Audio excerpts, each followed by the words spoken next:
Hello, in this lecture we will discuss about the leadership. Leadership is another important aspect of management. We have covered so far the evolution of management thought. We thought about the objectives, how important the objectives are. Then we also looked at the management by objectives. Then we have examined the process of planning, organizing, departmentation. Then we have also discussed the communication and the oral and the written forms of communication. So in this lecture we will focus on various dimensions of leadership and then do a complete analysis of leadership, how it functions in the organization, how it enables the achievement of the set goals. So when you see today's objective, at the end of this session you must be able to know and understand the concept of leadership, the types of leadership, the leadership theories, and we should be able to look at various dimensions. Let's look at the various views what people have expressed. I would like to cover this aspect quickly so that I can spend little more time on theories of leadership. So when we see leadership and the concept how it has emerged, leadership is the ability to influence a group towards the achievement of goals. I think this could be the simplest view or the simplest definition. Key words are, it is the ability to influence, ability of the individual to influence others. And the other part is the group. So the leadership happens in the context of more than one person. So two or more people forms the group, and the group is there to look at or the emergence of any leadership attempts. So there is influence and the group and the achievement of goals. I think these are the key things in the first view of what the leadership is all about. The next view, if you see, leadership is the process of influencing and supporting others to work enthusiastically towards achieving objectives. So achieving objectives is common, achievement of goals as we stated in the previous definition, but influence is also there. It's a process of influencing. So one was ability to influence as an innate capacity of the leader or the acquired capacity of the leader, but we are now talking about leadership as the process, as a process of influencing and supporting others. So it is like enabling or supporting others and work enthusiastically. So you are talking about now energizing the other or creating that feeling of initiative in the other. So it is not through force. I think that's the view of this second view of the leadership.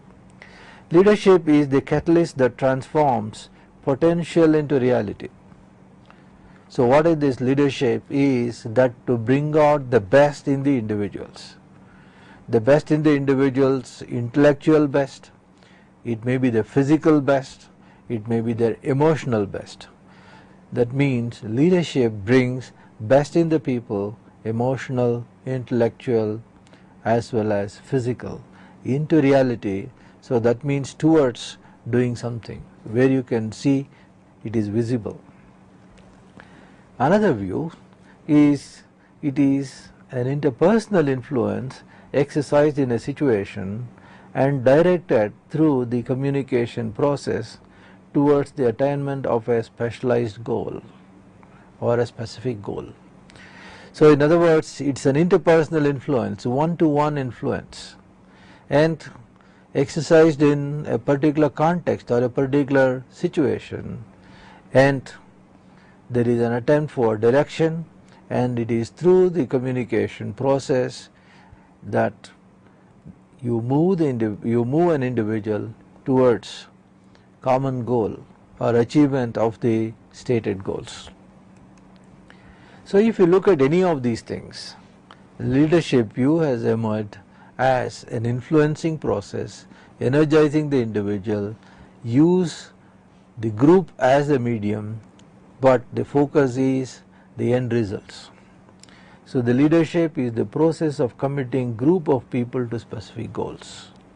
It is the critical factor that helps an individual or group to identify goals and motives.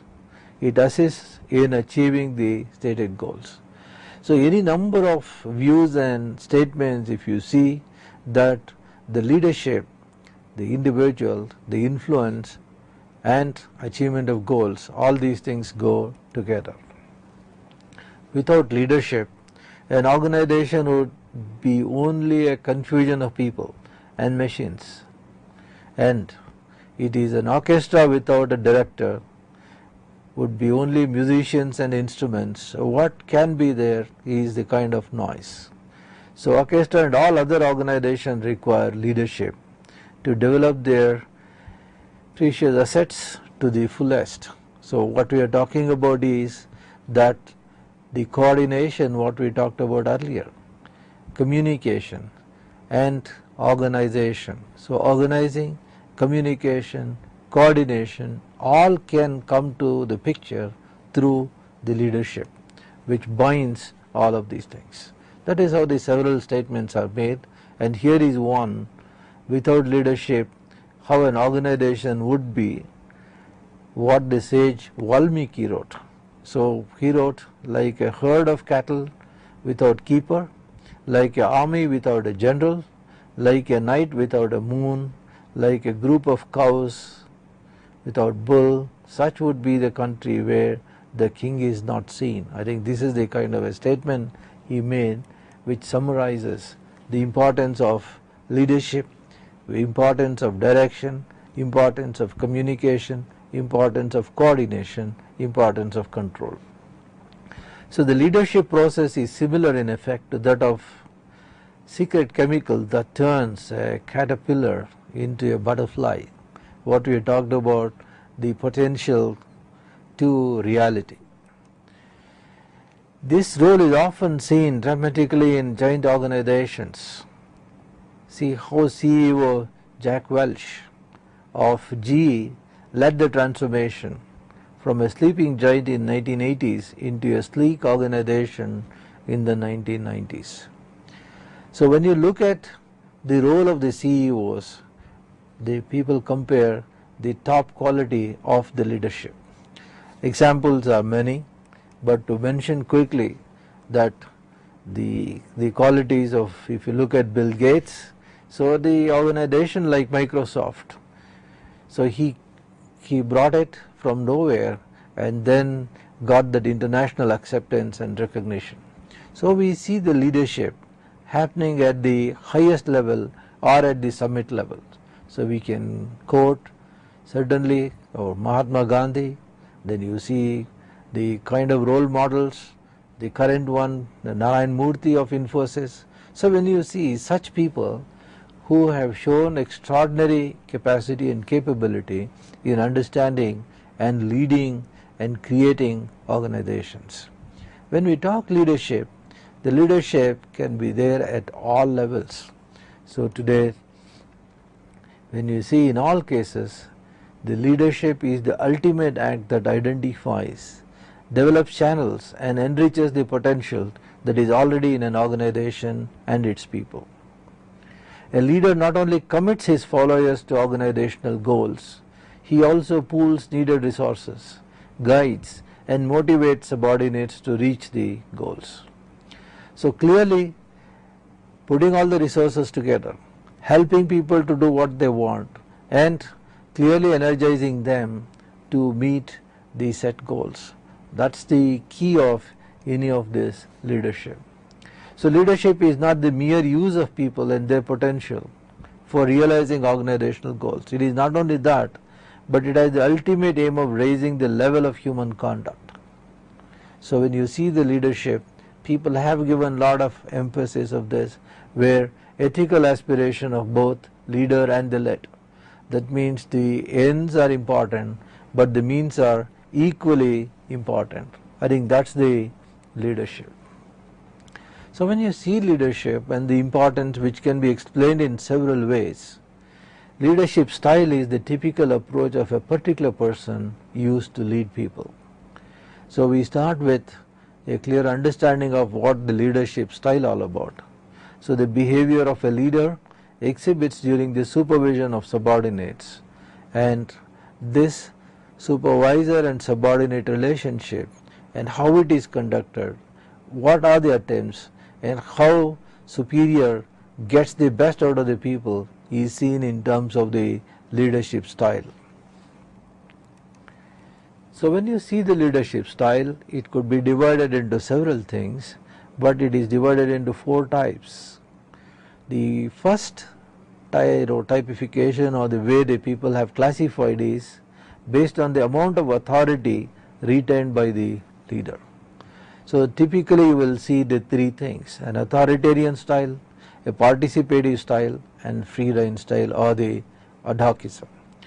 The authoritarian style, the individual exercises the complete control over the group, whereas in the participative style he gives up his authority to the group, involves them.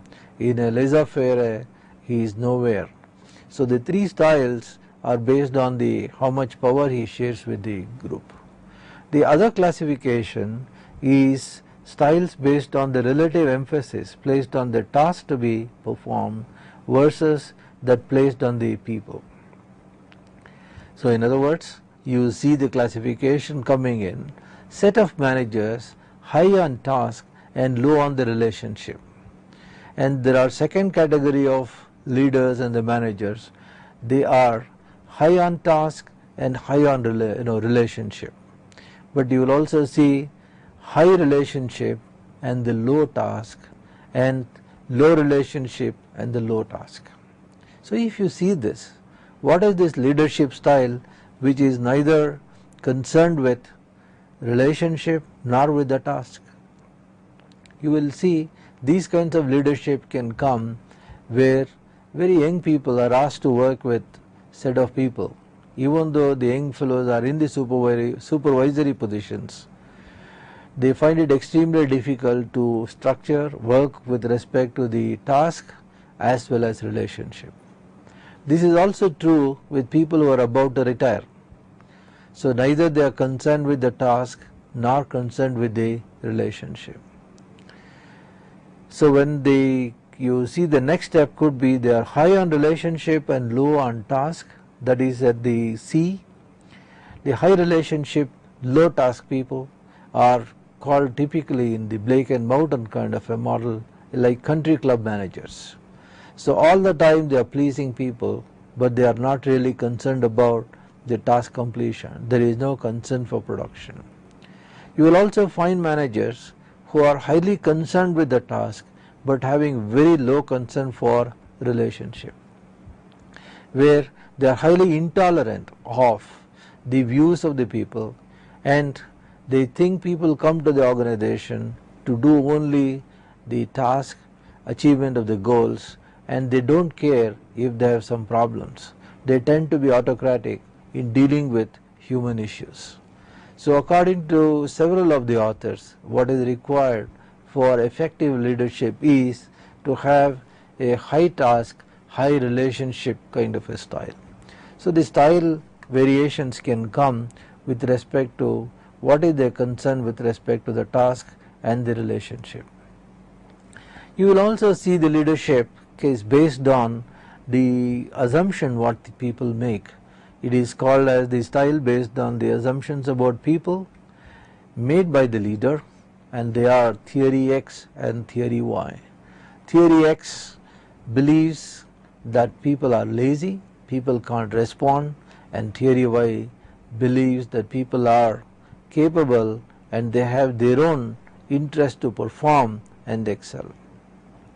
We will see these differences later on, but it comes about the philosophy and the assumptions of the leader, how he perceives, how he treats his colleagues and subordinates, and these assumptions are there in the minds of the leader. Entrepreneurial leadership style is another, where the individual adopts the collegial kind of a thing. He uses the group, but and he uses the group is a wrong thing, but he works with the group to ensure and achieve the stated goals. So the entrepreneurial thing would involve high risk taking, low structuring of the organization. People can take initiatives and make mistakes. There is apart from risk taking, there is also experimentation. People sit together and solve the problems and develop innovative culture. So these are all characteristics of the entrepreneurial kind of leadership style. So let's look at some of these styles in detail. When we look at authoritarian or autocratic style, the autocratic leaders centralize power and decision making. One of the things is that they don't delegate the power to the other levels. To the extent possible, they decide and convey the views to the others. They structure the complete work situation for their employees, who are expected to do what they are told and not think for themselves. So in the autocratic style, there is no scope for thinking for the others. You should do what I say. I think that's the kind of a style statement.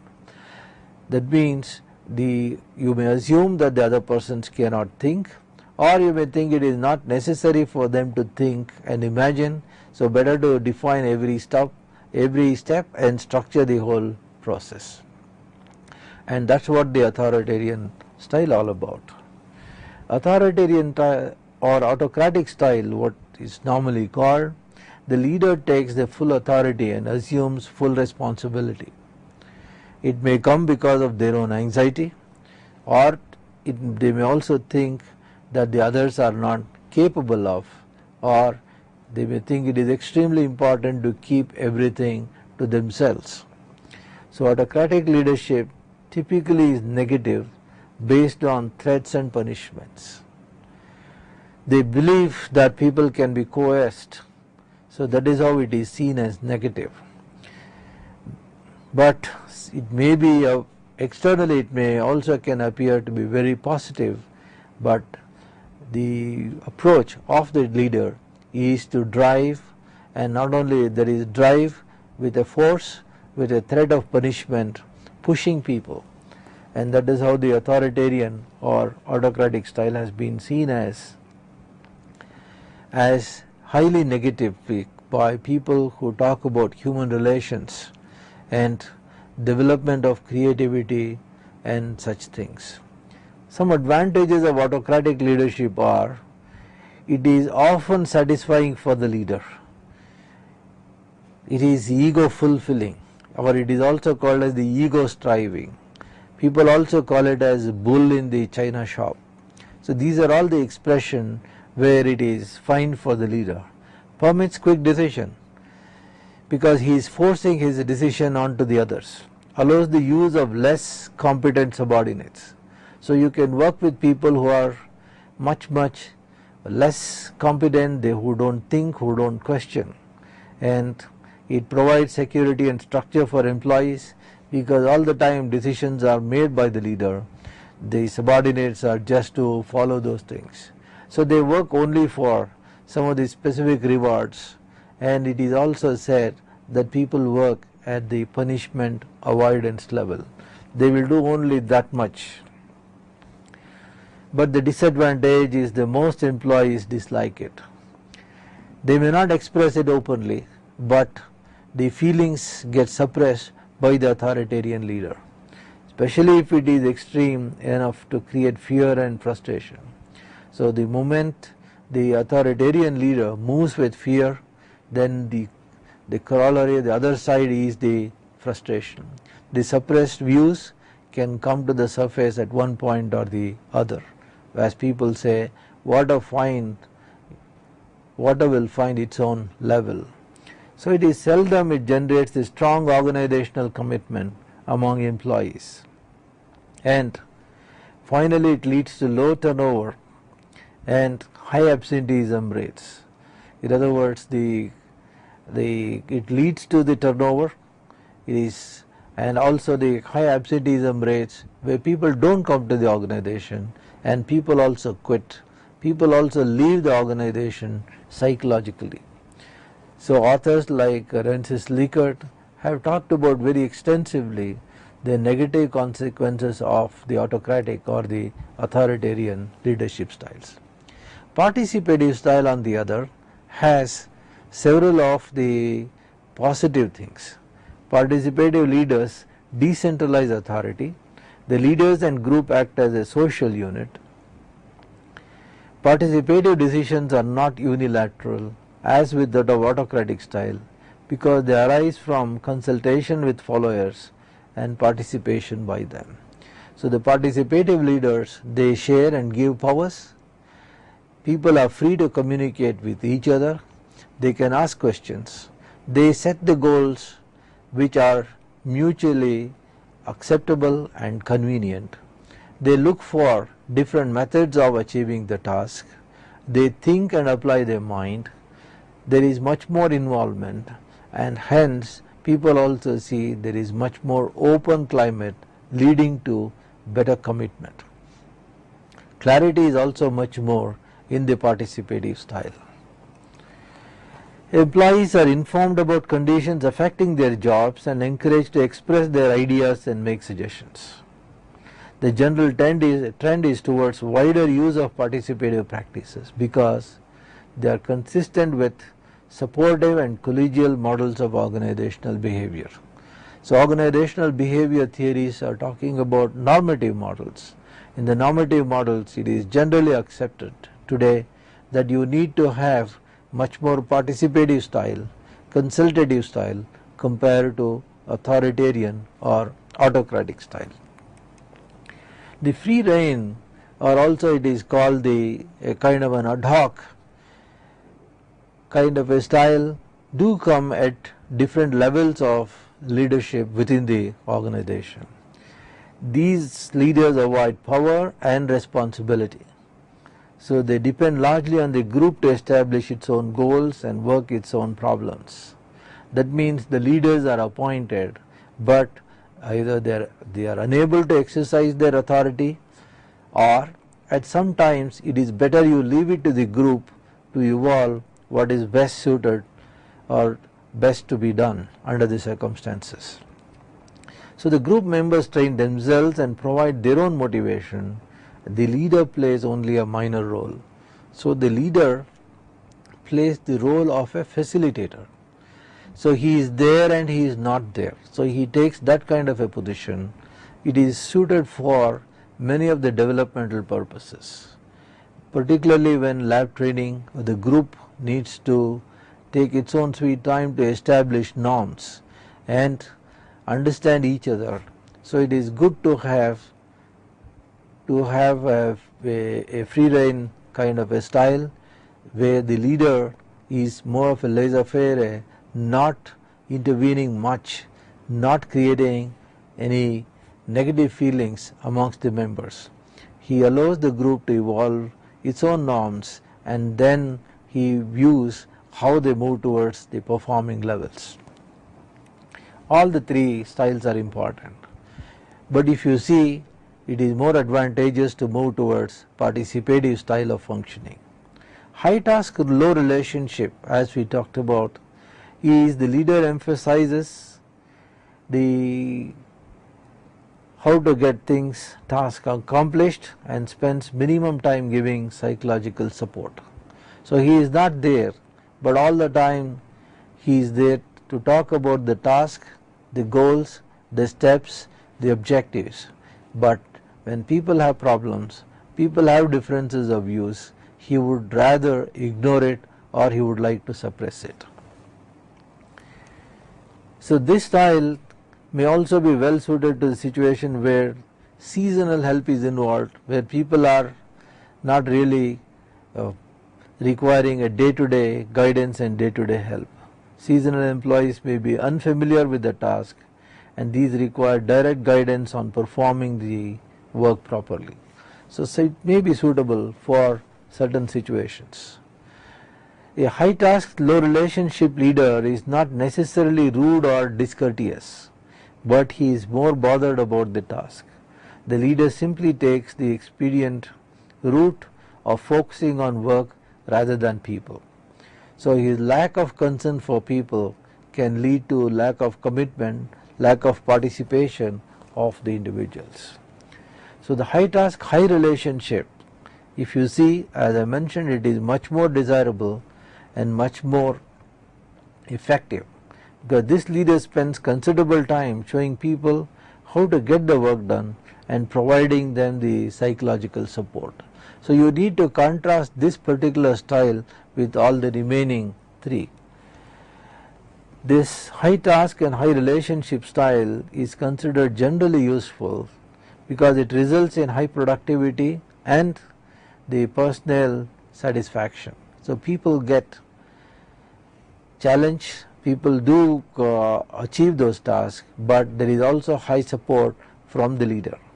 So a more critical look at this style would suggest that it works best in situations where people need an active and involved leader. So leader is there, he is able to redefine the task to meet the human expectation, but he is also able to readjust the human expectations to meet the end goals. So the high task, high relationship, if you see, particularly effective where employees are lacking self-confidence and technical skills. A leader using this high relationship and low task style, if you see, gives employees much encouragement and support, but a minimum of guidance about the task accomplishment. Whereas here he is able to provide both high task and high concerns. But high relationship and low task, if you see, in some situations employees need the more psychological support rather than the technical instructions. The high relationship and low task style is suitable in such situations where the individuals know what they are supposed to do, they are well trained. Specifically if you see the R&D or scientific kind of an establishment where you don't have to work on their task roles, because basically they know what to perform and how to go about it, these knowledge workers, whereas they can be supported by the leaders having high relationship. So the high relationship, low task could be better suited there. Low relationship and low task, if you see, it is neither here nor there, essentially a free rein style. Subordinates are given considerable latitude in performing their work. The style can be effective when subordinates are highly skilled, psychologically mature, but really there is no leadership action. So you can see all the four different styles. However, the summary is that one need to use or develop high concern for task and high concern for relationship. I think that's the normative model what people have taught time and again. However, all the remaining three styles could be suited under certain circumstances, or it may be more effective depending on the kind of people. The theory X and theory Y we talked about depending on what assumption a leader makes about his or her followers. The styles are distinguished based on that assumption. This classification is based on McGregor's famous set of assumptions, what he talked about as theory X and theory Y assumptions. If you see the theory X, leaders are autocratic, they distribute people and believe in close supervision and tight control over their subordinates, because they think if you allow them to do whatever they want, they will do things according to their convenience. So theory X, people don't believe in their subordinates. Theory Y leaders are much more participative. They trust their subordinates and allow them to participate in decision making. So the theory X believes them as lazy, they need to be forced, punishment would be the most appropriate. Theory Y believes that people are basically have a great liking for their work, challenge and participation are essentially essential tools to get the best out of the people. We also talked about the entrepreneurship kind of a leadership. Entrepreneur is a person who converts an innovative idea into business, and the word entrepreneur is generally associated with small scale industry. What we talked about the sole trader earlier. Based on both their personality characteristics and the circumstances of operating a business, many entrepreneurs use similar leadership style. So you see a commonality in them: collegiality, the give and take, high risk, and pushing people towards experimentation, and also taking very calculated risk. So the most notable features of this style are impatience and business towards the employees, because the entrepreneur is always busy. A heavy task orientation combined with very direct approach of giving instructions to employees. And sometimes you also push through this charismatic personality who inspires others to do business with him or her. A much strong interest in dealing with customers than employees, because the business development seems to be more important than keeping the relationship with own people. Entrepreneurship style also a strong dislike for bureaucratic rules and regulations, an anxiety to consolidate business gains as quickly as possible. So the speed, action, response, direction, so it comes in that kind of a combination. Let's also look at some of the leadership theories. The important leadership theories are, quickly to mention, the trade theory or the trade approach, then behavioral theories. Behavioral theories, Ohio State studies, University of Michigan studies, talked about the managerial grade, and some of the Scandinavian studies. We also have some of the contingency theories, Fiedler's model, Hersen Blanchard's situational theory, or the life cycle model, and the leader member exchange theories, path goal theories, leader participative model, and also we have some of the neo-charismatic theories. What I intend to do is to cover some of the things in a manner where you will appreciate how people have approached the leadership and how they have theorized about. Let's look at the trade theory of leadership. In early days of trade theories, it is said that leaders are born and not made. So that means they come with set of inborn traits. And one Bennis completed a 5-year study of 90 outstanding leaders and their followers. So he identified 4 common traits shared by 90 leaders. So these approaches were that there are strong and very common traits are there. Traits like emotionality. Traits means aggressiveness. Traits means that you are extrovert. So many of these are considered as traits. So the studies of this nature started seeing, are there any common traits present in effective leaders? So you picked effective leaders, studied them for the absence or presence of set of traits, and also the traits which are common amongst several of the leadership or leaders. So if you see the trait theory of leadership, so people are able to give many of the things: management by attention, the ability to communicate a sense of outcome, goal or direction that attracts followers. So you are able to communicate a sense of purpose to the others. Management by meaning, the ability to create and communicate meaning with clarity and understanding. So people can relate today's action, what implication it has for tomorrow. Or the trait theory of leadership also talked about the management by trust, the ability to be reliable and consistent. The management by self, the ability to know oneself and to use one's skills within the limits of one's strengths and weaknesses. So we started seeing the varieties of approaches coming out of these trait theories. But the trait theorists but certainly it is one of the oldest schools, and they were started seeing still today we are talking about personality and the leadership theories. People are talking about the big 5 aspects which are common amongst the leaders and the managers. Certainly the extraversion seem to be one of the common things across the several studies across the cultures. Ohio State Studies of Leadership is in 1945.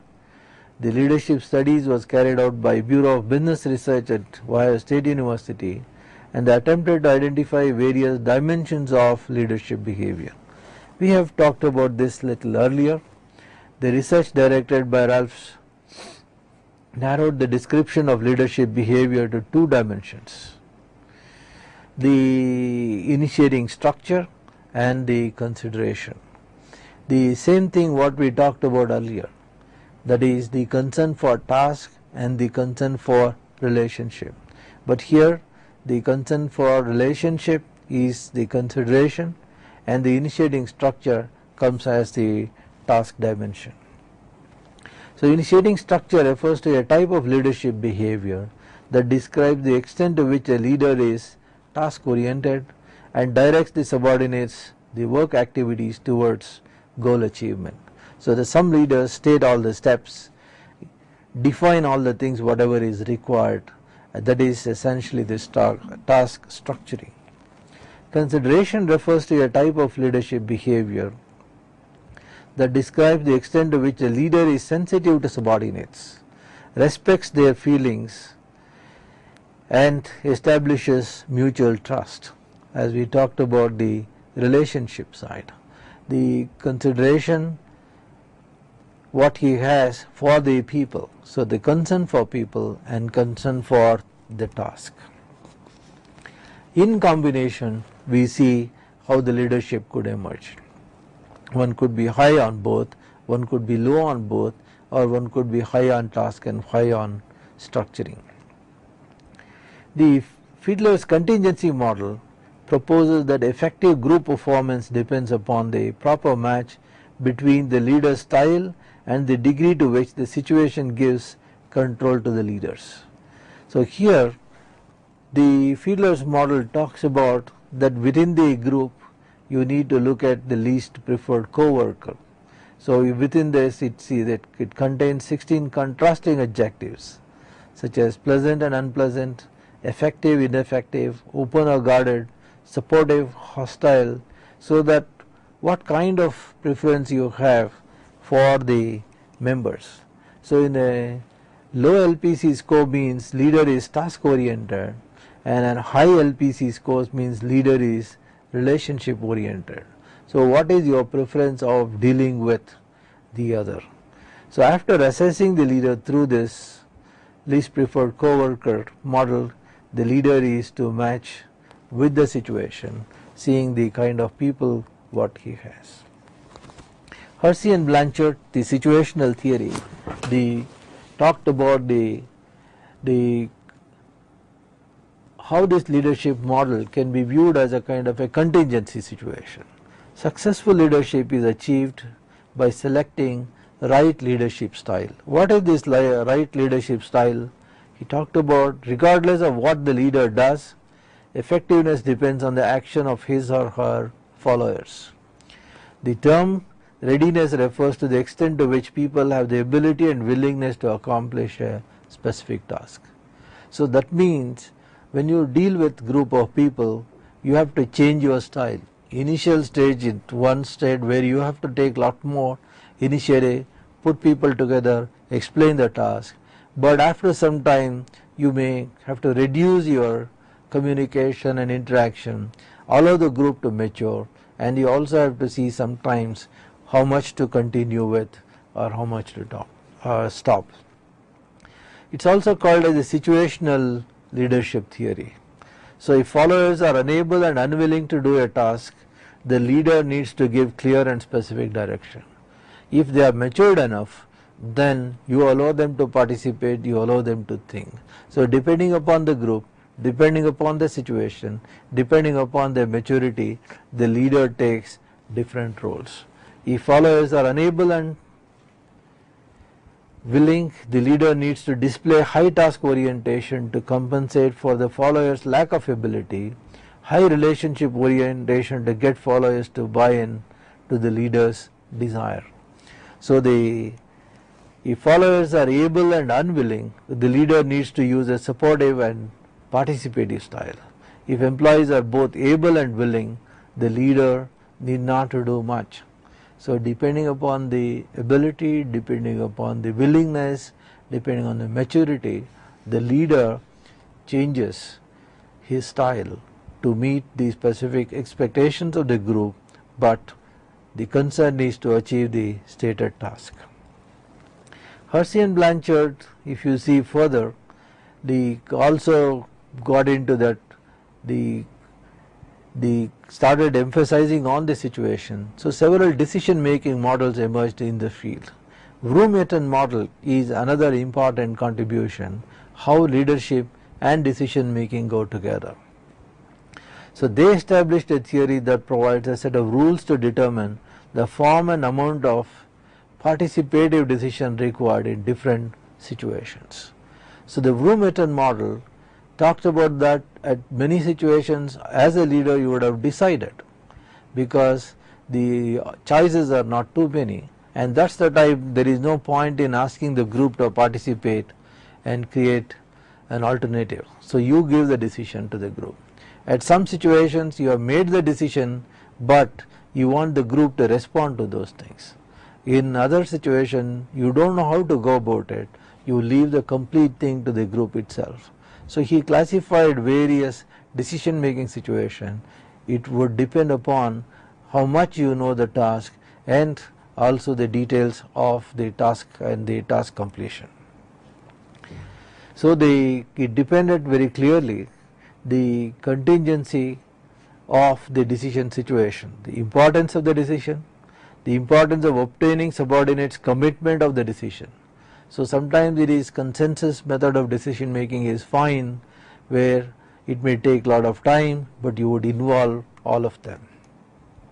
How well you have structured the problem is also in another dimension. So the Vroom-Eaton talked about that, whether the leader has sufficient information to make a good decision or not, whether subordinates have the necessary information to make a good decision. So all the 5 things become extremely important to follow a particular leadership style. Importance of the leader to minimize the time to make the decision. So the time is another element. So the Vroom-Eaton talked about all these characteristics of how to take a particular style depending upon not on the maturity of the group, but decision making situation as well as the maturity of the group in terms of the information and the ability. Finally, the charismatic leadership is what we are talking about, the born leadership. So charismatic leadership theory says that followers make attribution of heroic or extraordinary leadership abilities when they observe certain behavior. So what charisma is basically innate. Some people accept some of the leadership positions very comfortably. So the key characteristics are, apart from that innate things, the vision and articulation. They are able to visualize a future situation and articulate what different individuals should do. They also take risk of conveying those ideas and also committing themselves to that particular task. They are also very sensitive to what is happening in their environment, and they are also very sensitive to the followers' needs, and they are able to link the followers' requirements and the needs to the kind of vision and the purpose. And most of the time the charismatic leaders pick an unconventional behavior. So suddenly you see the kind of changes which can come in these charismatic leaders to define a symbol, a set of actions and a philosophy. So the charismatic leadership, if you see, they have a vision expressed as an idealized goal that proposes a future better than the status quo. So they question, also people call that as they break the rules. They are able to clarify the importance of vision in terms that are understandable to others. That is where their communication becomes extremely important. They are able to explain their views in terms of the experiences of the other, particularly of their followers and the subordinates. The personal risk, they are willing to take on high personal risk, incur high costs, and engage in self-sacrifice to achieve the goal. They are also sensitive to the others, so they understand what are the constraints, what are the resources, and how to bring about change. They are also concerned about the followers and their leaders. The charismatic leaders are perceptive of others' abilities, responsibilities, and then they also see what are their needs and feelings and how they can integrate all this into a kind of a movement. An unconventional behavior, as we mentioned earlier, charismatic leaders engage in behavior that is perceived as novel and counter to norms. Some people also say normally they do what is known as anti-benchmarking. So if all of others are following certain methods, these people come with extremely innovative methods of handling the issues. So when you see the leadership has been considered as the most important and core element of the management. The communication, coordination, control, organization, all happens because of the effective leadership. Effective leadership is concerned not only about the group, but also it is concerned about the goals.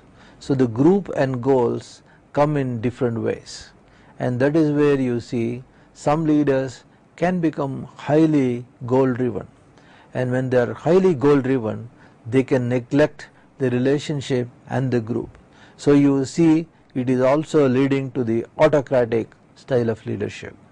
As you see this autocratic leadership, then it suppresses the views of the subordinates. It creates feelings of resentment. It also creates a tension and anxiety within the group. However, sometimes you see with certain groups an autocratic leadership becomes very effective because there is not much scope for thinking, there is not much initiatives are expected amongst the group members. Consistently people have rejected autocratic or authoritative style of leadership. On the other, we do have this participative style of functioning. Participative style of functioning definitely would involve greater share of power amongst the subordinates. As you share means that you are involving people. People need to come together, they have to think about the task, they have to understand what needs to be done, and the awareness acceptance model also leads to the commitment. So people get committed to the task. So the leadership gets shared, consultation becomes much more prominent, people get energized around that leadership, which gives them an opportunity for them to exchange, opportunities for them to communicate. It is not just top down kind of a communication, it is also bottom up kind of a communication. So there is a free and frank exchange of views and feelings in the participative style of communication. But we have also seen the third one. The third one comes as a kind of an ad hoc, laissez-faire kind of a communication and the leadership. In that situation, you see the leadership is not dominant or it is not active. But the problem with this kind of a laissez-faire is it is neither concerned with the task or the relationship. So a clearly preferred style is one of participative style. However, when you see the participative style, the two dimensions becomes extremely important. Like this Blake and Moulton talked about, concern for production and the concern for people, concern for relationship and the concern for task. So when you see these kinds of two dimensions, there are managers who are neither bothered about the task nor about the people. Such leadership in the organization wastes the resources of the organization, it delays the production, it delays the task completion, and also does not involve and energize people. On the other side, you have a high concern for task, high concern for production, very low concern for people.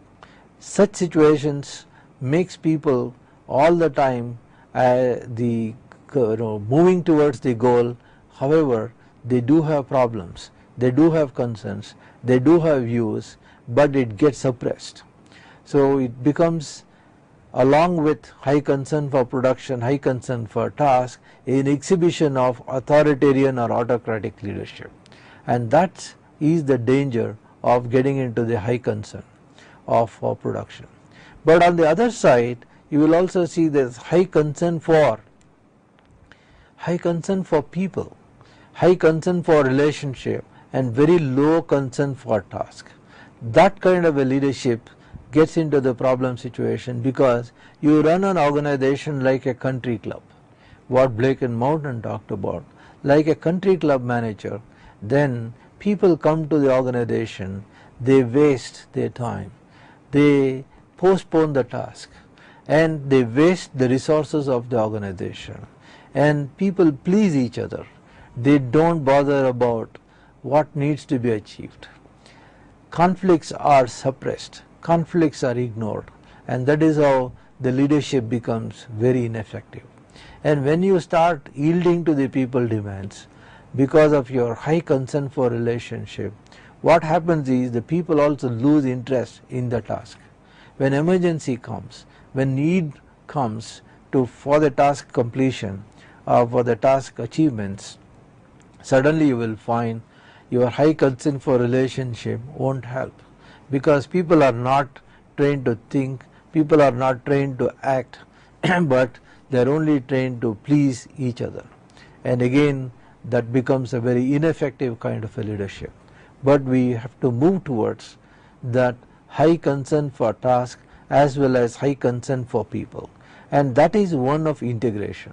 It integrates the concerns of the people as well as requirements of the organization. So the managers need to develop this understanding of this framework, understanding of this leadership style. So when you have high concern for task as well as for the people, high concern for relationship and the high concern for task, suddenly you will find the group also comes with its own set of maturity. So it could be at the initial level, or they are used to a particular task, or they may be doing the same set of situations day in and day out. So as a leader, you must also respond to the concerns, the maturity of the subordinates. Sometimes a very active and participative style would be useful. Sometimes it may be desirable that you give all the expectations, but you withdraw and watch the group to perform. So people have talked about these contingency kinds of leadership, because there is no one effective, best suited method for all situations. However, Vroom and Etten brought out another important concept of the leadership, that is decision making. So you need to see the several decision situations and characteristic of the decision itself, and when information is available, when alternatives are clear, so you may follow a particular style of informing the people. When the problems are so unstructured, and when you don't have the details, alternatives are not available, when problem solving itself becomes more important, that's the time where you involve people, you run through a method of decision making which is consensus based but time consuming. So each of the styles have their distinct advantages as well as the limitations, but we cannot forget that there are set of traits. The trait theorists have argued over a period of time that there are some common traits are there, certain personality dispositions are available, and it is important to identify these traits and develop these traits from the beginning amongst the members of the organization.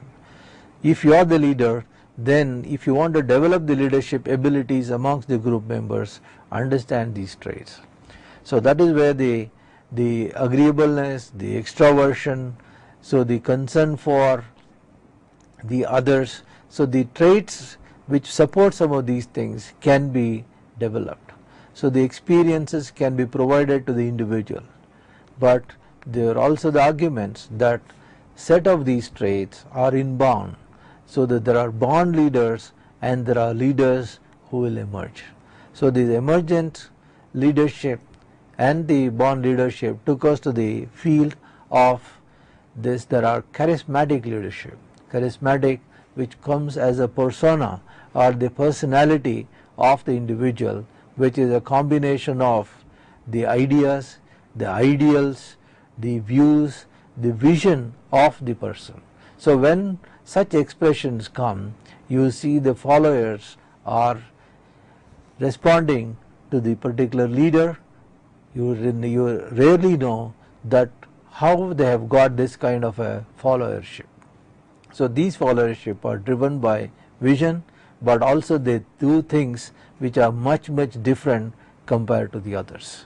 So it is important to look at various dimensions of this leadership and how it functions and how it enables performance at different levels within the organization. So far we have seen all this: leadership, the definition and the concept, importance and the need for leadership, the types of leadership, and the leadership theories.